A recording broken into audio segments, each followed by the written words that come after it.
How to add currency in YouTrip online. Hey everyone, welcome to our channel. In this video, I'm going to guide you through the steps on how you can add currencies in YouTrip online or through the app. So without any further ado or delay, let us get started with today's video. If you want to add currency in YouTrip, right? So when you're talking about adding a currency in YouTrip, you might be wanting to exchange to different currencies. For that, you need to top up your account with whatever currency you have.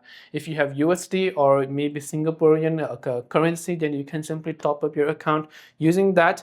And then once you've done that, you can exchange your funds into 12 supported currencies within the app. Now, first of all, to open the YouTrip app and navigate to the exchange feature, select the currency pair that you wish to exchange, and you will also see the live conversion or the exchange rate. Enter the amount that you want to exchange and confirm the transaction. You can then use these exchange currencies for overseas spending, and YouTrip supports payments in over 150 currencies worldwide with no transaction fees.